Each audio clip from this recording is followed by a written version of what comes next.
sejak kebangkitan ulama bersama pengikut-pengikutnya istiqomah dan setia jaga akidah dan sunnah Rasulullah. Alhamdulillah segala puji baginya ulama bersama pengikut-pengikutnya istiqomah dan setia menjaga agama nusa dan bangsa.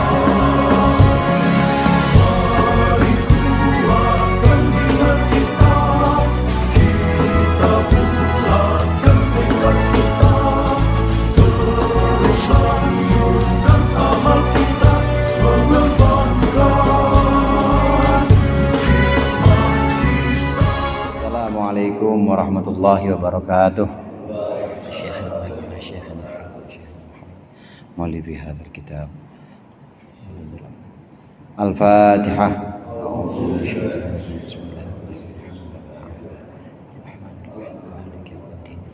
إياك نعبد وإياك نستعين اهدنا الصراط المستقيم صراط الذين أنعمت عليهم غير المغضوب عليهم ولا الضالين. بسم الله الرحمن الرحيم. الحمد للمعلم الطلاب ومسهل الخير لمن يتعلم ثم الصلاة والسلام على النبي وآله وصحبه جاء يعظم. يا ربنا كفر عنا ذنوبنا ووالدينا ولمن هو مسلم. ندعوك اللهم علما نافعا من يومنا إلى الحساب يقوم. آمين آمين آمين ويا فتاح. آمين آمين آمين ويا عليم. بسم الله والحمد لله والصلاة والسلام على سيدنا محمد رسول الله وعلى آله وأصحابه ومن تبع هداه ولا حول ولا قوة إلا بالله. أما بعد. Para ustadz, para hujjaj, wabil khusus Ustadz Haji Ahmad Nasir, Ustadz Haji Mukhtar, segenap pengurus Majelis Ta'lim Al-Huda dan seluruh jamaah yang dirahmati oleh Allah. Alhamdulillah malam hari ini kita berkumpul kembali melanjutkan pengajian kitab Nurul Dholam dan kitab Durusul Fiqhiyah. Mudah-mudahan yang akan kita bahas menjadi ilmu yang bermanfaat di dunia wal akhirah. Amin ya rabbal alamin. Iman kepada Rasul ini berarti keimanan kita menuntut ketaatan kita kepada Rasulullah Sallallahu Alaihi Wasallam. Di antara yang menjadi rukun khutbah Jumat itu adalah wasiat takwa. Wasiat takwa itu bisa ittaqullah, bisa juga atiullaha wa atiu rasulah. Taatilah Allah dan taati Rasulnya, taati Nabi Muhammad. Mentaati Rasul itu ya harus mengikuti dan mengimani apa yang disampaikan oleh Rasulullah. Di antaranya Rasulullah menyampaikan tentang hari kiamat. Inilah pembahasan kita terakhir kemarin, yaitu iman kepada hari akhir. Imanuna biyaumi akhirin wajib wa kullu ma kana bihi minal ajab. Iman kita kepada hari akhir itu wajib hukumnya. Kemudian juga iman kepada perkara-perkara, pada peristiwa-peristiwa yang sifatnya itu ajib atau sifatnya itu yang mengagumkan, yang di luar nalar, ini juga wajib mengimaninya. Nah, di pembahasan terakhir yang ada dalam kitab Nurul Dholam ini, kenapa hari ini disebut dengan hari akhir? Ada alasan-alasannya, di antaranya yang akan kita bacakan berikut ini. Qala al-musannif rahimahullah wa nafa'ana bihi wa bi ulumihi wa bi barakatihi fid dharain amin. Ay akhiru ayyamid dunya falaysa ba'dahu yaumun akharu aw li ta'akhurihi 'anil ayyamil munqadiyati min ayyamid dunya. Kenapa dinamakan sebagai hari akhir? Hari akhir karena memang ini adalah hari yang merupakan rangkaian hari terakhir di dunia. Setelah itu habis, dan setelah itu namanya bukan dunia lagi, namanya akhirat. Maka disebut dengan hari akhir. Nah, kapan awal dari hari akhir itu? Awaluhu minan nafkhati tsaniyati ila ma la yatanaha. awal dari hari akhir itu mulai dari tiupan sangkakala kedua hingga batas waktu yang hingga tidak terhingga. Jadi mulai dari tiupan sangkakala kedua hingga waktu yang tidak terbatas. Wa huwal haqqu, ini adalah pendapat yang benar. Wa qila ila istiqraril khalqi fid daraini al jannati wan nari. Dan dikatakan yang disebut dengan hari akhir itu berhenti sampai ketentuan ditempatkannya makhluk surga atau neraka. Famasdaruhu minad dunya wa akhiruhu minal akhirah. Maka awalnya bagian dari dunia, hari akhir awalnya bagian dunia, tapi pungkasannya adalah termasuk akhirat, Ada beberapa qaul di sini, ulama mengatakan kenapa disebut hari akhir? Tadi alasannya karena memang dia hari terakhir dari rangkaian hari-hari dunia. Setelah itu udah bukan dunia lagi. Setelah itu namanya akhirat. Kemudian mulainya kapan? Pendapat yang pertama, hari akhir itu dimulai dari tiupan sangkakala yang kedua, itu namanya hari akhir. Kemudian berakhir kapan? Tidak ada akhirnya. Artinya tanpa batas. Mulai dari tiupan sangkakala kedua, kemudian dibangkitkan makhluk-makhluk semua dari kubur, ada pengadilan, kemudian ada timbangan dan seterusnya sampai tidak terbatas. Ini namanya hari akhir. Ini pendapat yang paling kuat, ini pendapat yang paling kuat.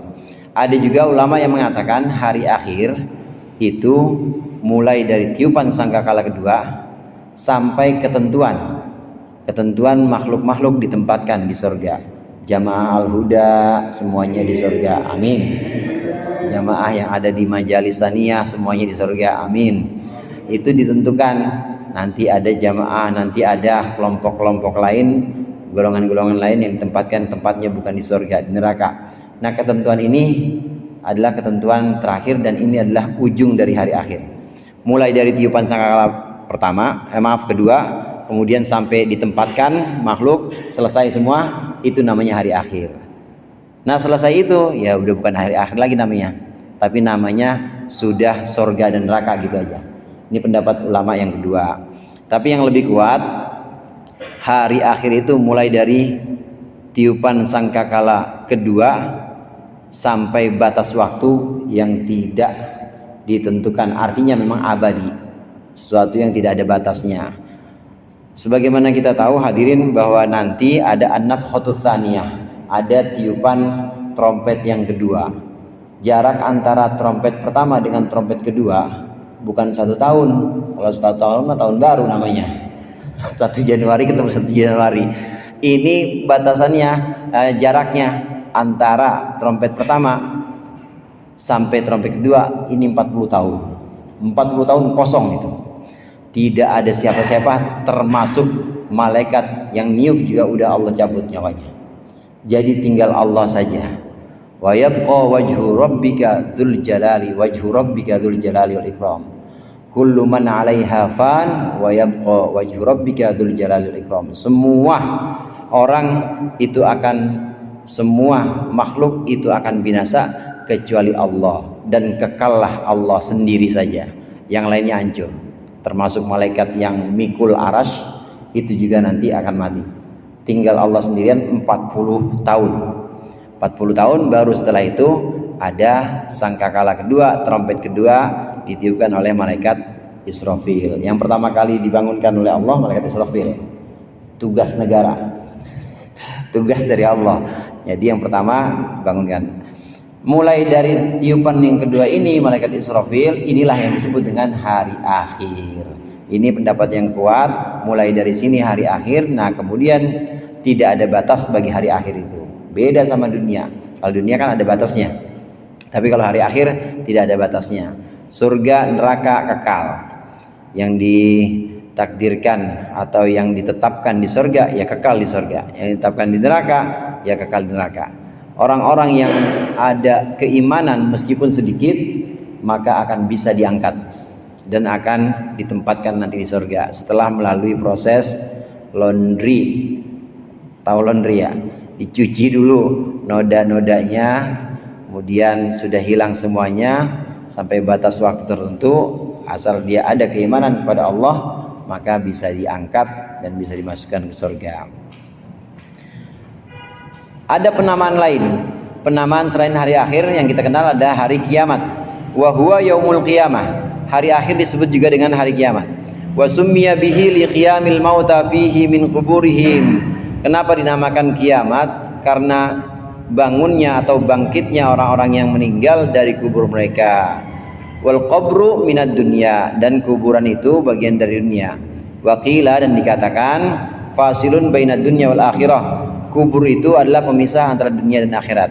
Waqila, dan dikatakan awwaluhu min mautil mayyit. Awal dari hari kiamat itu adalah dari matinya seseorang.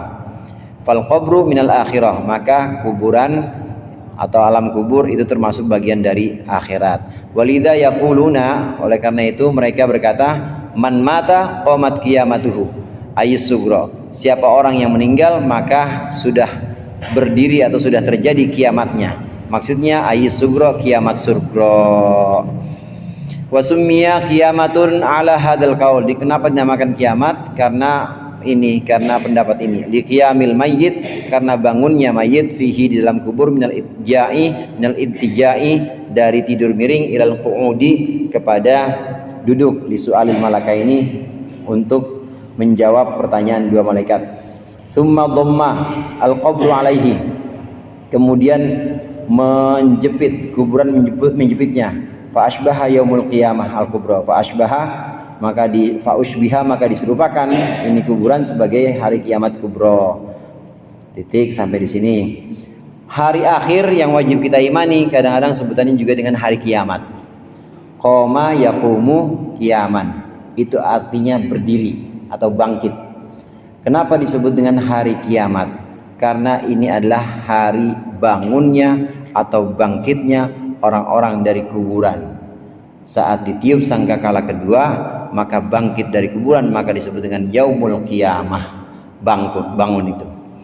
Bangun semua yang ada dalam kubur, semua yang meninggal, baik meninggalnya zaman-zaman sekarang atau zaman-zaman ratusan tahun yang lalu, ini bangkit dari kuburnya, maka disebut dengan hari kiamat. Kiamat itu artinya bangkit atau bangun. Satu seperti ini. Dan juga ini atas dasar pendapat qoma yaqumu qiyaman yang artinya berdiri. Atas dasar pengertian ini, maka meninggalnya seseorang itu juga disebut sebagai kiamat. Karena orang yang meninggal itu bangun nanti dalam kubur.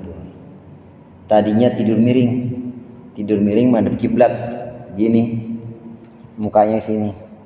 Nah, kemudian udah 7 langkah yang nganterin dari kubur itu pulang, maka kemudian dia dibangunkan oleh malaikat, namanya malaikat Munkar dan Nakir. Bangun, kata malaikat Munkar.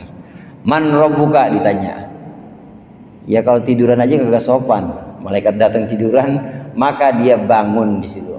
Kenapa disebut kiamat? Karena memang di dalam kubur nanti mayit itu bangun. Qoma yaqumu qiyaman, itu bangun, maka disebut dengan hari kiamat. Tapi ulama menyebutnya kiamat sugro. Bangun, tapi bangun yang belum yang semuanya. Baru bangun yang sebagian saja, bangun yang sifatnya sugro atau bangun yang sifatnya sebagian, bangun untuk menjawab pertanyaan malaikat Munkar dan Nakir. Ulama juga mengatakan bahwa ini pada saat mayit ini meninggal, sebelum menjalani pertanyaan ini, kemudian sebelum dibangunkan duduk, jadi asalnya tidur begini, jadi harus duduk menjawab pertanyaan itu. Sebelum terjadi pertanyaan, yang pertama kali dialami oleh mayit itu adalah jepitan tanah. Semua saudara, mau jamaah mana tetap dijepit. Yang nggak dijepit cuma para nabi. Sementara nabi udah nggak ada, kuotanya habis, kita udah nggak bisa jadi nabi. Semua mengalami jepitan kubur. Bedanya hadirin, jepitan kubur orang-orang soleh, jepitan kubur orang-orang yang baik di dunia, ini jepitannya seperti ibu meluk anaknya.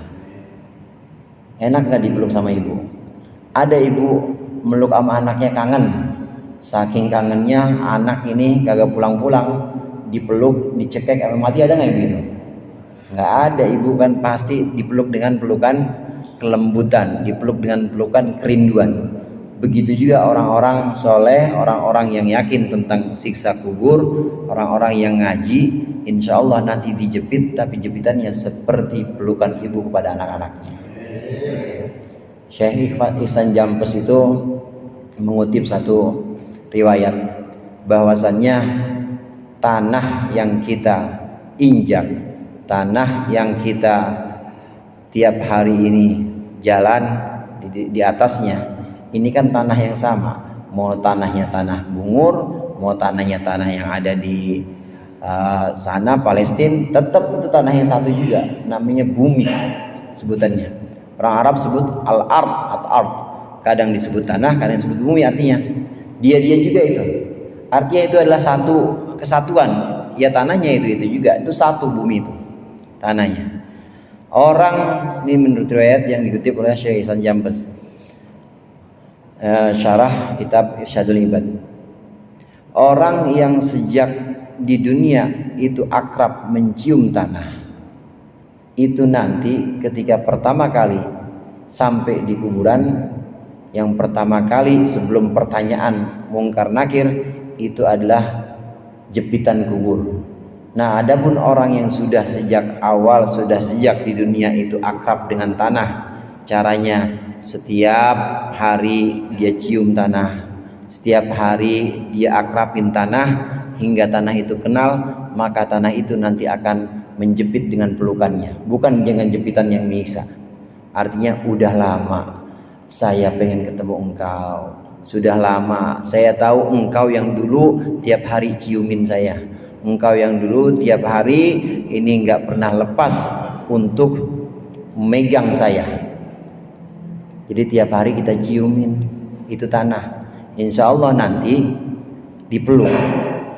Jepitannya bukan jepitan yang menyiksa, tapi jepitannya ibu kepada anaknya yang lama rindu, lama kangen sama anaknya. Jadi besok saya di lapangan Ahmad Yani, saya cium tanah Ustaz. Bukan begitu maksudnya. Sholat saudara, sholat itu adalah bagian ta'budiyah kita, ibadah kita. Sekaligus dalam ibadah itu pasti semua ada sirnya, ada rahasia-rahasianya. Termasuk diantara rahasia sujud itu semua anggota badan kita, apalagi jidat ini akrab dengan tanah. Tanah kenal, ini orang-orang yang dalam hidupnya selalu mencium saya. Ini orang-orang yang dalam hidupnya ini sudah akrab dengan saya, maka saya kangen dan rindu. Modalnya itu kita saudara. Emang dijepit semuanya dijepit. Kata-kata yang ada di kitab Nurul Dhalam ini, tsumma dhammal qabru alaih, kemudian kuburan menjepitnya, semua dijepit kecuali para nabi yang enggak dijepit. Adapun kita jepit juga, insya Allah jepitan kita adalah pelukan ibu kepada anaknya. Amin. Makanya jangan tinggal sholat saudara. Sholat itu selain ibadah, rahasianya asrarus sholah, rahasia sholat itu antara lain kita jadi dikenal sama tanah. Mau kita kuburnya di mana, itu tanah yang kita cium itu juga. Maka dia akan memeluk kita nanti saat kita meninggal, saat kita dikubur. Selesai pelukan tanah atau jepitan tanah ini, maka baru dibangunkan, namanya bangun qauma yaqumu qiyaman. Maka disebut dengan hari kiamat atau hari bangunnya mayit untuk menjalani pertanyaan mungkar nakir. Qala Az-Zamakhsyari awwaluhu min waqtil hasyri ila ma la yatanaha. Berkata Imam Zamakhsyari, awal dari hari akhir itu adalah waktu dikumpulkan atau mahsyar hingga tidak ada batas waktu. Au ila ayadkhula ahlul jannah al jannata wa ahlun narin nar, atau hingga masuknya penghuni surga ke dalam surga dan penghuni neraka ke dalam neraka. Ini pendapat lain menurut Imam Zamakhsyari. Menurut Imam Zamakhsyari, mulai dari hari akhir itu bukan tiupan sangkakala pertama, bukan, tapi mulainya ketika dikumpulkan di mahsyar. Bukan dari sangkakala kedua, tapi ketika dikumpulkan di mahsyar, ini mulailah hari akhir. Bangkit trompet yang kedua, semuanya bangkit. Kemudian digiring, dikumpulkan orang-orang mukmin dengan orang-orang mukmin, orang-orang kafir dengan orang-orang kafir, semua dikumpulkan, namanya di padang mahsyar. Mahsyar itu artinya kumpulan, tempat perkumpulan, maka itulah mulai namanya hari akhir. Menurut Imam Zamasari, awalnya di sini terjadi perbedaan pendapat di awalnya. Kapan akhir dari hari akhir?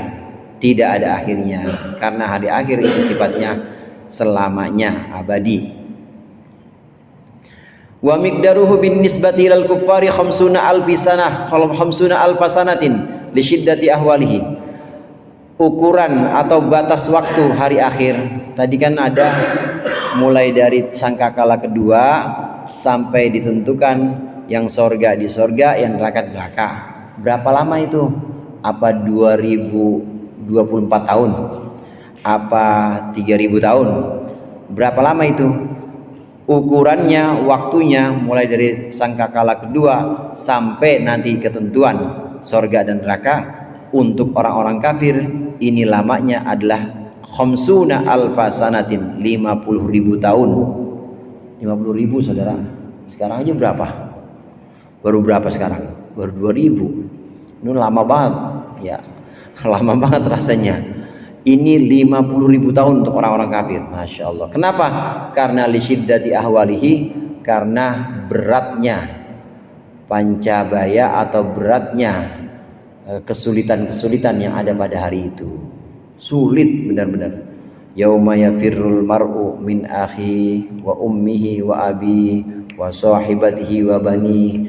Ini hari di mana seseorang itu lari dari saudaranya, lari dari ibu, lari dari bapaknya. Udah nafsi-nafsi aja, udah nggak mau kenal, udah nggak mau kenal. Khawatir kalau kenal, abang sini bang, bantuin saya bang, pikulin dosa saya. Khawatir begitu. Atau kalau kenal, ada abang dulu punya dosa sama saya, buat ngeringanin nih, ambil dosa saya. Khawatir begitu. Jadi lari, nggak ada yang mau kenal, sendiri-sendiri aja. Ini untuk orang-orang kafir. Saking beratnya, maka rasanya 50.000 tahun. Mereka nafsi-nafsi. Orang-orang kafir itu nggak saling kenal. Tapi untuk orang-orang muttaqin, untuk orang-orang yang bertakwa, tetap yang namanya di dunia sering ngaji bareng, ngopi bareng, insya Allah di sana kumpul bareng-bareng juga. Yang ngopi sih agak ngopi mah enggak kayaknya. Tapi kalau kumpul bareng tetap insya Allah. Al-akhillau yawma idzin yufraqun illal muttaqin.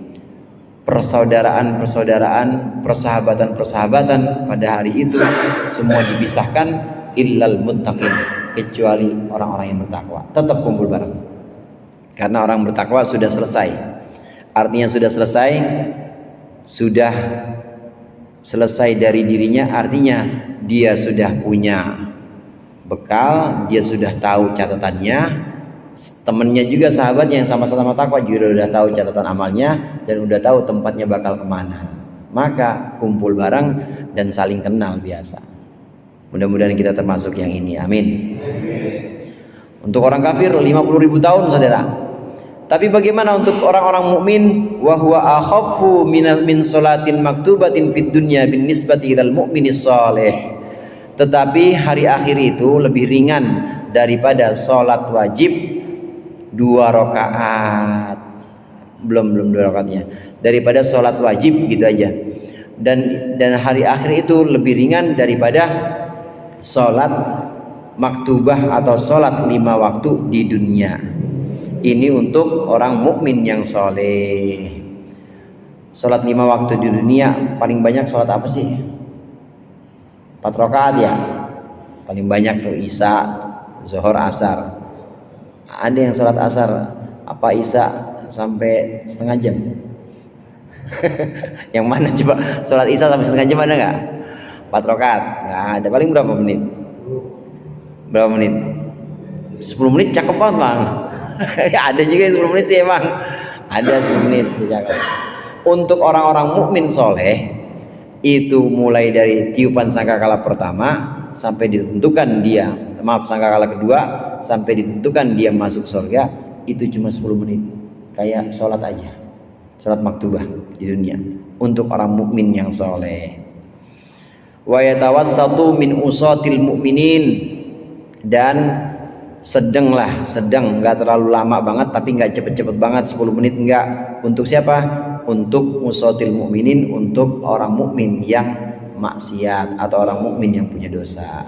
Kalau untuk orang mukmin yang punya dosa, yang nggak cepet-cepet banget, nggak kayak sholat, tapi nggak 50.000 tahun juga, lebih singkat.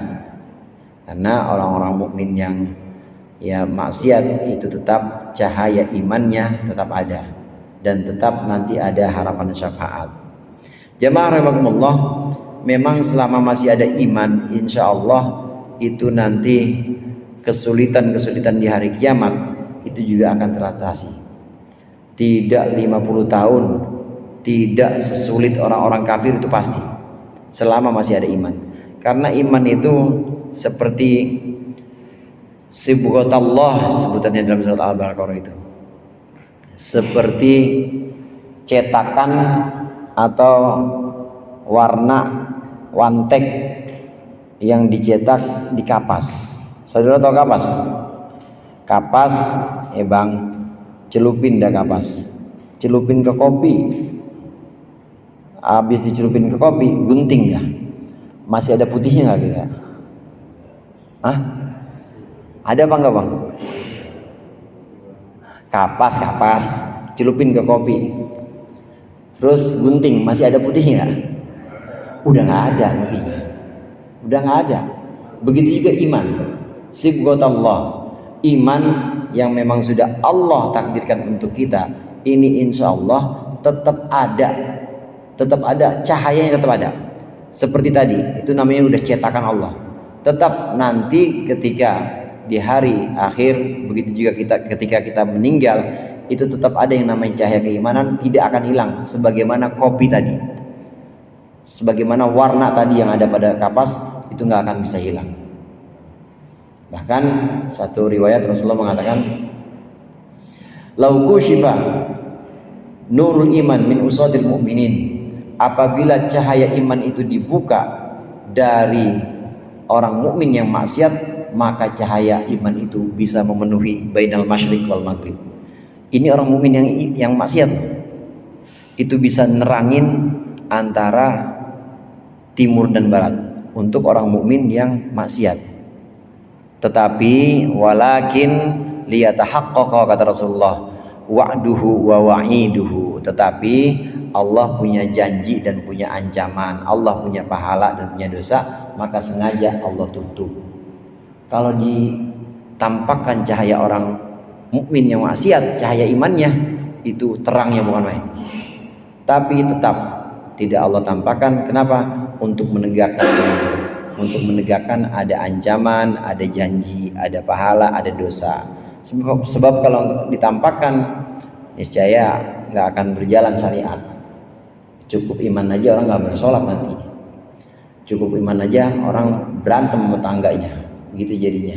Makanya tetap oleh Allah itu ditutup cahaya keimanan. Tapi tetap yang namanya keimanan itu akan membawa keselamatan sampai dia meninggal, bahkan sampai nanti di yaumil mahsyar, itu tetap membawa kemudahan untuk orang-orang yang iman. Oleh karenanya di sini untuk orang mukmin yang maksiat, lamanya hari akhir tidak seperti orang mukmin yang soleh 10 menit gitu, enggak, tetapi tidak lama juga seperti 50 tahun untuk orang-orang kafir, enggak. 50.000 tahun untuk orang kafir, enggak. Summa alam anna ahwalan nasi takhtalifu bil qawli indal qiyami minal quburi fa ba'duhum qalu. Summa alam, ketahuilah bahwa keadaan manusia nanti di hari akhir itu bermacam-macam. Wallahu a'lam bishawab. Insyaallah kita lanjutkan pertemuan yang akan datang.